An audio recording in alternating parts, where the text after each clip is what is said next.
My friend, I want to tell you something that can change the way you look at English forever. Too many people stop themselves from speaking because they are worried about grammar. They feel they must be perfect before they open their mouth, and because of this fear, they never take the first step. But the truth is, language was never created for perfection. It was created for connection. Think about when you were a child learning your first language. Did you care about grammar rules? Did you sit down with a book of tenses before you spoke to your parents? No. You simply spoke, you made mistakes, people laughed, corrected you, and still understood you. And that is exactly how you learned, by speaking without fear. English is no different. The biggest mistake people make is waiting until they feel ready. Let me tell you, there is no such thing as ready. If you keep waiting for the perfect grammar, you will wait your whole life. The people who succeed are the ones who dare to speak even when they are not perfect. They stumble, they hesitate, they mispronounce, but they keep going. And over time, their confidence becomes stronger than their fear. Don't let grammar rules become a prison. They are tools, not chains. If you want to express yourself, express it. If your grammar is not correct, it doesn't matter. People will understand your heart before they judge your sentence. Remember, the world doesn't need your perfect grammar. It needs your ideas, your energy, your message. So next time you want to speak, don't hold back. Speak the way you feel. Even if you make mistakes, those mistakes are proof that you are growing. Every great communicator you admire once started with broken sentences too. What made them great was not grammar. It was courage. Speak today, not tomorrow. Speak with mistakes, not with silence. Speak with confidence, not with fear. Because fluency doesn't come from grammar books. It comes from the bravery to open your mouth and let your voice be heard. My friend, the very first step in learning English, just like learning anything in life, is to understand what English is really for. And here's the truth. English is not about perfection, it is about communication. Many people make the mistake of believing that they cannot speak unless they speak with perfect grammar. They wait, they delay, they hesitate, and in that hesitation, they lose years of their lives. Think about it. Why was language created? Was it created so you can pass a grammar test? Was it created so you can memorize thousands of rules and sound flawless every time you open your mouth? No. Language was created for one simple reason: to connect human beings with each other, to allow us to share our ideas, our feelings, our dreams, our struggles. That's it. Nothing more, nothing less. But the problem begins when we put grammar above communication. Imagine a child trying to say, "I am hungry." Maybe the child says, "Me hungry." The grammar is not perfect, but the message is clear. The mother will not say, "Oh no, your grammar is wrong." She will immediately understand and feed the child. That's the power of communication. That's the real purpose of language. When you hold yourself back because of grammar, you are forgetting this simple truth. You are focusing on the wrapping instead of the gift. The wrapping may look good, but what truly matters is what's inside. Your ideas, your thoughts, your emotions, these are the gift. And trust me, no one will reject your gift just because the wrapping is not perfect. This is why I call it the first step of learning English, shifting your mindset. You must remind yourself that communication comes first. If you don't take this step, you will always be trapped in fear. You will read books, you will learn rules, you will memorize tenses, but when the moment comes to speak, you will freeze. Because in your mind, grammar is bigger than your voice. Now let me tell you something powerful. Even native speakers, the people who are born into English, make grammar mistakes every single day. They forget rules, they mix tenses, they shorten words. Do you think they stop themselves from speaking? Of course not. They keep talking because their goal is not grammar, it's expression. So why should you, as a learner, expect perfection from yourself? Why should you stop your progress just because you are afraid someone might notice a mistake? The real failure is not making mistakes. The real failure is keeping silent when you have something to say. When you understand this, when you truly believe that language is for communication, not perfection, something amazing happens. You suddenly feel lighter, you feel free, you stop being afraid of rules, and you start focusing on expressing yourself. You realize that grammar is just a tool, not a master. It can help you polish your sentences, but it should never control your voice. Let me give you an example. Imagine you meet someone from another country who doesn't speak your language, but they try to communicate with you in broken English. Maybe they say, "I go market yesterday." The grammar is not correct, but do you understand them? Yes, you do. You don't reject them. In fact, you appreciate their effort. You admire their courage. That's how people will feel about you too. The first step, my friend, is to let go of the prison of grammar. Stop waiting for perfect sentences. Start speaking with the words you already know. Even if it is simple, even if it is broken, it is powerful because it carries your heart. And the more you practice, the stronger you will become. But you cannot reach that strength if you never take the first step. Now that you've taken the first step, understanding that English is about communication, not perfection, the second step of learning is to embrace your mistakes. And I don't just mean accept them. I mean welcome them, chase them, and even celebrate them. Because mistakes are not the enemy of learning. They are the very fuel that makes learning possible. Let me ask you this. When a child learns to walk, do they walk perfectly on the first try? No, they stumble, they fall, they trip over their own feet. Sometimes they cry. But what happens after that? They get up again, and every single fall brings them closer to balance. Every mistake brings them closer to strength. If a child refused to walk until they could do it perfectly, they would never take a step. Learning English works the same way. Mistakes are your practice ground. They are your training. Each time you say the wrong word, mix up a tense, or pronounce something incorrectly, your brain learns. It notices the error, it adjusts, and slowly it rewires itself. That is growth happening in real time. But if you avoid mistakes, you avoid growth. If you try to be safe and only speak when you are sure you are correct, you rob yourself of the chance to improve. Here's the truth. No one in history has learned to speak a language without making mistakes. It is impossible. The greatest speakers you admire today once spoke broken sentences. They made errors. They misused words. They confused grammar. But they kept going. What separated them from the rest was not intelligence, but courage.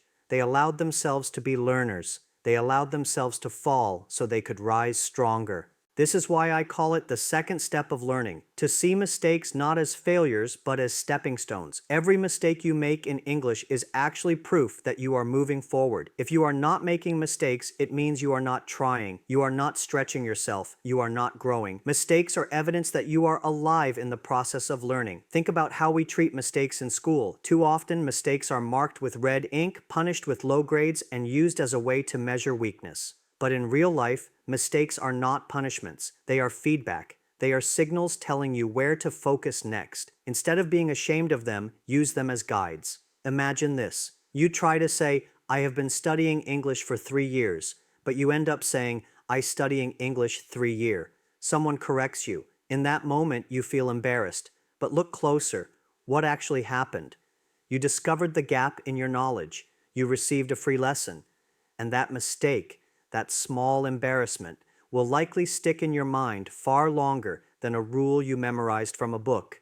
Mistakes make learning unforgettable. And here's another powerful truth. People respect your courage more than your accuracy. When you speak English, even if it is broken, people see your effort. They admire the fact that you are trying. They don't laugh at your mistakes the way you fear. They often cheer for you silently. They know how hard it is to learn a new language, and your bravery inspires them. So the second step, my friend, is to change your relationship with mistakes. Instead of hiding from them, run toward them. Every time you make a mistake, smile and say, "This is my progress." Every error is a mark of courage. Every stumble is a sign that you are walking. Every wrong word is a brick in the foundation of your fluency. Remember this, mistakes are not the opposite of success. They are the path to success. Without them, you will stay where you are. With them, you will keep moving forward. So don't fear them, don't avoid them. Speak boldly, make as many mistakes as you can, and let them carry you to the next level. You've already taken the first step, understanding that English is about communication, not perfection. You've taken the second step, embracing mistakes as proof of your progress. Now comes the third step of learning, and this step is like the engine that pushes you forward, building confidence. Confidence, my friend, is more powerful than grammar, more powerful than vocabulary, more powerful even than rules, because without confidence, you will never use the knowledge you already have. You may know hundreds of words, you may study tenses for years, but if fear controls your voice, all that knowledge remains locked inside you. Confidence is the key that unlocks everything you've learned and makes it useful. Think of it like this. Imagine you have a car filled with fuel. That fuel is your vocabulary, your grammar, your knowledge. But unless you have the key to start the engine, the car will never move. Confidence is that key. With it, you can drive forward, even if the road is not smooth. Without it, you will stay parked forever, no matter how much fuel you have. The biggest enemy of confidence is fear. Fear of being wrong, fear of being judged, fear of sounding foolish. But here's the reality. These fears exist only in your head. Most people are not judging you. Most people are not analyzing your grammar. They are simply listening to what you are saying, not how perfectly you are saying it. The fear you feel is like a shadow. It looks bigger than it really is. When you take the third step, you realize that confidence is not something you wait for. It is something you create. You don't wake up one day and magically feel brave. You build confidence by practicing, by speaking, by pushing yourself beyond your comfort zone. Every time you speak, even with fear in your heart, you are training your confidence muscle. And just like a muscle, it grows stronger the more you use it. Let me share something important. People will often forgive your grammar mistakes, but they will never forget your confidence. A confident speaker inspires trust. Even if their words are simple, even if their sentences are broken, people feel their energy and believe in their message. On the other hand, a person with perfect grammar but no confidence will fail to connect. Their words may be correct, but their fear makes them weak. So how do you build this confidence? You start small. You practice saying short sentences without worrying about mistakes. You speak to yourself in the mirror. You record your voice and listen to it. You practice with a friend or even talk to strangers in simple English. Each time, your heart will beat faster, your hands may shake, but that's exactly how confidence grows, by facing the fear, not avoiding it. Remember, the goal is not to remove fear completely. Even the greatest speakers in the world feel nervous before they speak. The difference is they don't let that fear silence them. They use it as energy. They speak anyway. That is confidence, not the absence of fear, but the courage to move forward despite fear. This is why the third step of learning is so important. Without confidence, you will always be a prisoner of silence. But with confidence, you can speak today, even if your grammar is not perfect, even if your vocabulary is limited. Confidence gives life to your learning. It turns your knowledge into action. And here's the beautiful part. The more you speak with confidence, the faster your English improves. Why? Because when you speak more, you make more mistakes. When you make more mistakes, you learn faster. And when you learn faster, your confidence grows even more. It becomes a cycle, a powerful cycle that transforms you from a shy learner into a fluent speaker. So my friend, take this third step boldly. Value confidence more than grammar. Value courage more than perfection. Because in the end, people will not remember the mistakes in your sentences. They will remember the strength in your voice. You've already taken 3 steps on this journey, understanding that English is for communication, embracing mistakes as progress, and building confidence over fear. Now comes the 4th step of learning, and it's one of the most powerful lessons you can ever carry with you. Practice like a child learns. Think about it. When a child learns to speak their first language, do they sit down with grammar books? Do they memorize vocabulary lists? Do they worry about being judged for their pronunciation? Of course not. They listen, they imitate, they try, they make countless mistakes, and yet they keep speaking without shame. Slowly, without even realizing it, they become fluent. That is the natural way to learn a language. And if it worked for you once in your own mother tongue, why can't it work again for English? The problem many learners face is that they try to learn English like a complicated science project.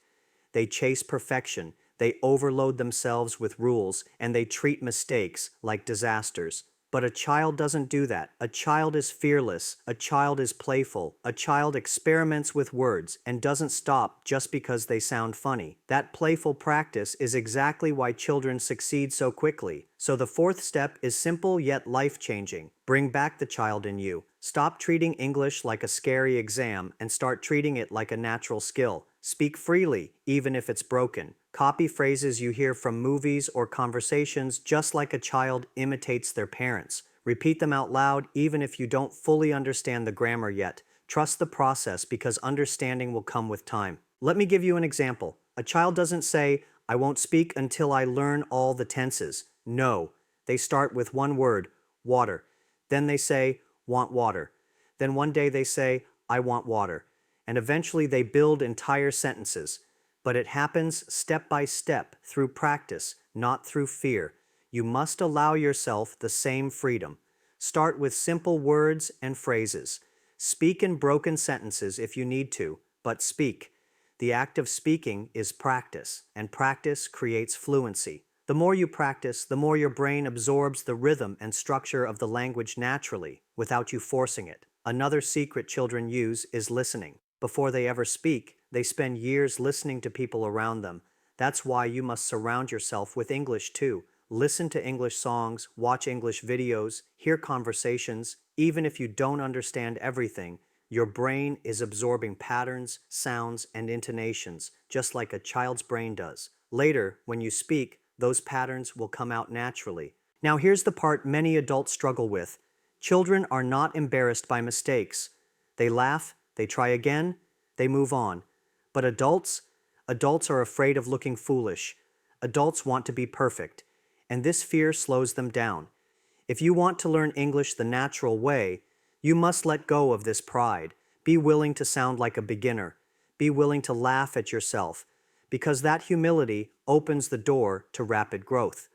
So the fourth step of learning is to practice English like a child, fearless, curious, playful, and consistent. Don't pressure yourself to be perfect. Pressure yourself to practice. The child who says, "me hungry," eventually learns to say, "I am hungry." And you too will grow from broken sentences to beautiful sentences, if you keep practicing without fear. Here's the beautiful truth. When you practice like a child, English stops being a burden and starts becoming fun. You no longer worry about rules every second. You focus on enjoying the language, and when you enjoy it, you stick with it. That joy keeps you moving forward, and before you know it, fluency becomes your reality. So, my friend, remember this fourth step. Let go of overthinking. Stop waiting for perfection. Return to the natural way you once learned your first language. Listen, imitate, speak, laugh at your mistakes, and keep going. The child inside you already knows how to learn a language. You just need to trust it. You've already understood the first four steps. Language is for communication, mistakes are your progress, confidence is more important than rules, and practice should be like a child's play. Now comes the fifth step of learning, and it's a step that decides whether all the other steps will actually work for you or not. The fifth step is this: start speaking today, not tomorrow. This may sound simple, but it is where most learners fail. They keep waiting for the perfect moment. They say to themselves, "I will start speaking English once I finish this grammar book," or "I will practice after I learn 1,000 new words," or "I will speak when my pronunciation is better." And what happens? Tomorrow never comes. Weeks turn into months, months turn into years, and their English stays locked inside their heads, unused and wasted. My friend, let me tell you a truth that can change your life. You will never feel fully ready. No matter how much you study, no matter how many videos you watch, or how many books you read, you will never wake up one day and say, "Yes, I am perfect now. I can speak without mistakes." That moment does not exist. The only way to reach fluency is to start speaking before you are ready. Think about swimming. Can you learn to swim by only reading a book? Can you learn by watching videos of other swimmers? No. At some point, you must step into the water. You must let go of the edge and start moving, even if you feel scared. Speaking English is the same. Reading, listening, studying, they are all important. But without speaking, you will never truly swim in the language. That's why the fifth step is so urgent. You must begin now, not tomorrow, not next week, now. If all you know is a few words, then use those words today. If all you can say is, "How are you? I am fine," then say it today. Because speaking is like a flame. It grows brighter the more you use it. But if you keep it hidden, it will fade. I know what you might be thinking, but what if people laugh at me? What if I make a mistake? My answer is simple. What if they don't? What if instead they understand you? What if they appreciate your effort? And even if they laugh, so what? Laughter lasts a moment, but your courage lasts forever. Do not sacrifice your future fluency for the fear of a few seconds of discomfort. Here's a secret. The sooner you start speaking, the faster you will improve. Every sentence you say today, no matter how broken, makes tomorrow easier. Every mistake you make today prevents the same mistake tomorrow. But if you keep waiting, you keep delaying your progress. One day of silence is one more day lost. And here's something powerful to remember. You don't need a big stage to start speaking. You don't need an audience. You can begin with yourself. Talk to yourself in the mirror. Describe what you see around you in English. Record your voice on your phone and listen. Read out loud from a book or article. Start small, but start. These tiny acts of speaking build confidence, and soon you'll be ready to speak with others. The fifth step is not about knowledge, it's about action.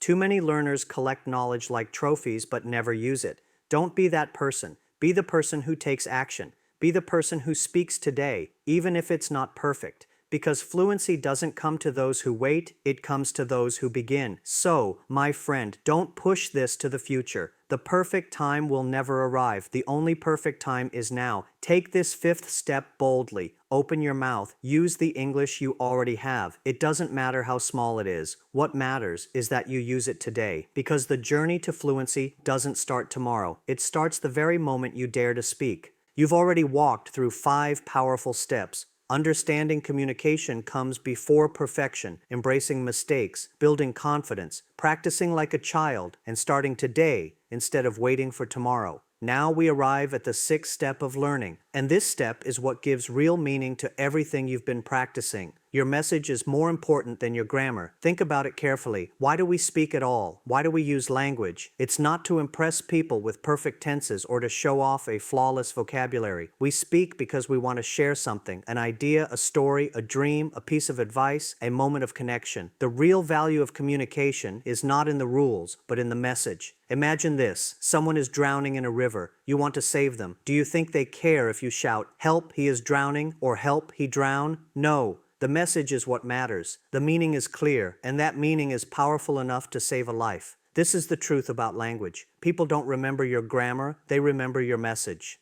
Too many learners silence themselves because they're afraid their sentences are not correct. They think, if my grammar is wrong, people will laugh. But let me tell you, most people don't even notice the grammar. What they notice is your emotion, your sincerity, your story, the way your eyes shine when you share your dream, the energy in your voice when you speak about something that matters to you. That's what stays in their heart. Even the greatest leaders, thinkers, and storytellers in the world don't always use perfect language. But what makes them unforgettable is their message. They move people because they speak from the heart, not from a grammar book. Their words may be simple, but their meaning is deep, and that meaning is what changes lives. This is why the 6th step of learning is so important. You must stop obsessing over rules and start focusing on what you want to say. Ask yourself, what is my message? What do I want the other person to understand? Once your focus is on the message, grammar becomes secondary. Yes, grammar will improve with time and practice, but your message is what carries you forward from the very beginning.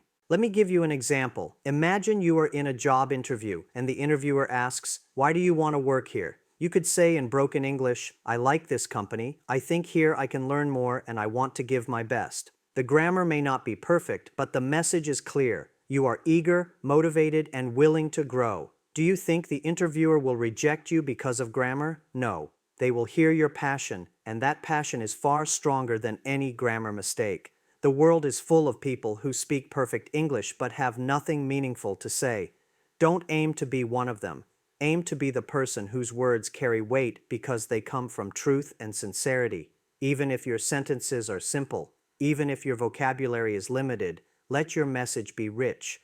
Let it be alive with emotion, purpose, and honesty. And here's something even more powerful. When you focus on your message instead of your grammar, you actually become more natural. You stop overthinking. You stop freezing mid-sentence trying to find the correct word. Instead, you allow yourself to flow, and that flow creates real connection. People don't want perfection. They want authenticity. They want to feel you, not your grammar. So the 6th step of learning is to always remember, your message is the treasure. Grammar is only the box. A scratched box can still carry gold. Don't throw away your treasure just because the box isn't shiny. Share your ideas, share your dreams, share your message, because that is the true purpose of language, and that is what people will carry with them long after your words are spoken. So my friend, you've now seen the path. 6 simple but powerful steps that can change the way you learn English forever. Remember, Communication comes before perfection. Mistakes are your progress. Confidence is stronger than grammar. Practice like a fearless child. Speak today, not tomorrow. And above all, let your message shine brighter than your mistakes. Don't wait for the perfect moment. It will never come. Don't silence yourself because of fear. Your voice matters more than you know. Every sentence you speak, no matter how broken, is a step forward. Every word you share brings you closer to fluency. The world doesn't need your perfect grammar. It needs your story, your passion, your voice. So speak with courage, speak with heart, speak with the confidence that your message deserves to be heard. And remember, fluency is not built in silence, it is built in speaking. Your journey begins not tomorrow, not someday, but right now. Open your mouth, let your voice rise, and let the world hear the power inside you, because you are ready.